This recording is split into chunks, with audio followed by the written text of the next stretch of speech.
Hey, next I wanted to show you Sculpt. I'm going to whiz through here, not going to lie.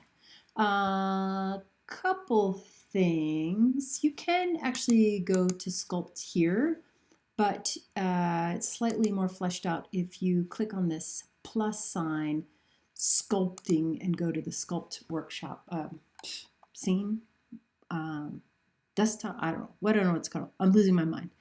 Okay, so sculpting allows more real-time interaction with the object.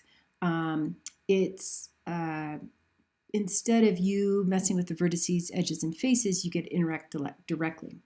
One issue here is I'm sculpting. I have this draw, and I'm clicking around, but with this cube, there isn't that much that I can do.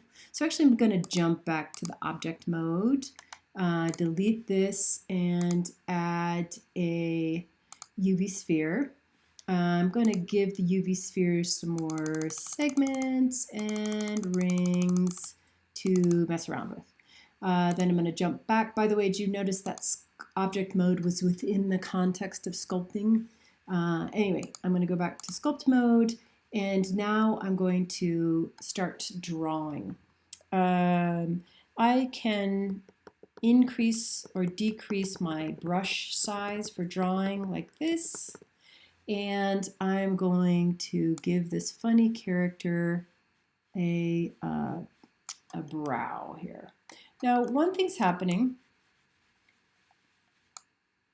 You know what? Just kidding.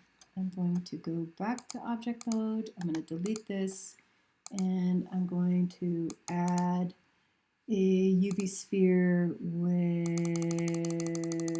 lots more complexity.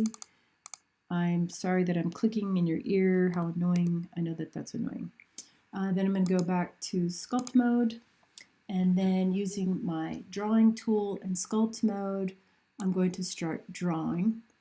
But look what happens when I draw. It mirrors the drawing that I'm doing on the other side, which I'm not totally down with. So I'm going to go to my tools, and I can drop down symmetry. By the way, the tools is here along with contextually sensitive object and the modifier. And I'm going to uncheck mirror. I don't like the mirroring. So now I'm going to undo. And now I'm going to go back. I did too far. And I'm going to create a, hey, I said get rid of you. One of the things I can do in my sculpt mode is hold down my shift key and take away that ridge that I made. Although if I go too far, then I start to put an indentation in my object. I'm going to go ahead and draw this again. No mirroring at this point. And I'm making this funny little object. This is just the straight up drawing tool.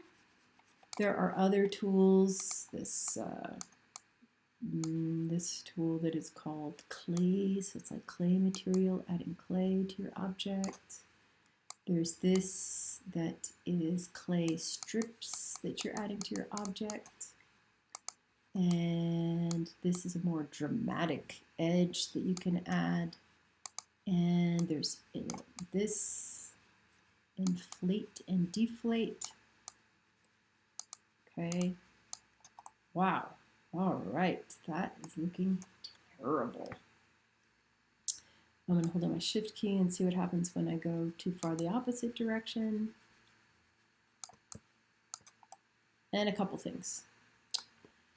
One thing is because I only have so many faces, even though I added more rings and columns, which I forgot what they're actually called, when I hyperinflate them or use one of these tools to grow this material, it starts to distort. And that's because it's not adding vertices when I do this, right? It's just taking the few that I have and stretching them beyond belief. So what I really need to do is go over again to my tools and hit Dino Topo. It's going to give me an error. In this case, I'm totally not going to listen to it. And now what happens is, do you see how I add this content, and then there are more vertices being created. More vertices, more edges, more faces. Cool. Ooh, yikes. Cool, that's pretty useful to have. I might like not this, in which case I would want to smooth. And again, with that Dino Topo on there, it allows me to really smooth my object without totally losing the topography. Now I can increase the amount of detail. I'm still clicking your ear, which is really annoying, for my smooth. And then in some cases too, maybe I want to do kind of a rough smooth, go back and forth. This inflate tool actually becomes useful here, like inflating the smoothed part is kind of groovy, right? That's not so crazy, especially now that we have dynamic topography highlighted. So I can inflate and then I can smooth. Let me do refined, collapse edges. See, it's kind of making this into something more usable. It's delicate, and I am not being delicate. I'm kind of going in there and mashing it up, but you get the idea. There's the flatten tool. Yeah, get rid of that. There's the fill, scrape. Let's see what scrape does. Ooh, yeah, that's not that scrapey. I'm sure I should be adjusting either the radius or the strength of this scrape tool. Yeah. Okay. Pinch. Let's pinch something. So I'm clicking and dragging across and pinching it. Now we're cooking with gas. And then grab, maybe I can grab one piece and click and drag. That's pretty useful. And then rotate around. I actually have no goal here. I'm not making anything. Ooh, that's good wrinkles there. Many of your colleagues in class know how to sculpt way better than I do.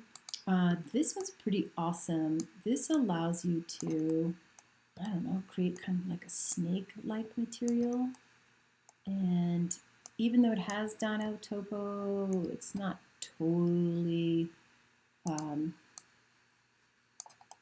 it doesn't seem to be listening to the snake tool. I don't think it's called the snake tool. I think it's called the snake hook. Yeah, okay. It had snake in there. The more I smooth, I'd have to go back and rebuild and smooth and rebuild and smooth and rebuild and smooth. Cool. I've got this thumb tool. I like this one because you can do broader strokes. And we've got these other, this was the nudge. Let's see what the nudge does. Ooh, I like the nudge. I like geometry. And then rotate. Ooh, it's kind of like punk or twirl in Illustrator. And then simplify. Oh, so what if I wanted to make this more polygonal? Well, the simplify tool would really help with that. And then mask. Lord knows I actually don't know how to use mask, sorry. And box mask and box hide. I just wanted to get these out there for you so you can explore with the Sculpt tool. But look what happens when I go back to layout. Then the object that I sculpted is here in layout. Terrifying object. It looks like Cthulhu's shirt.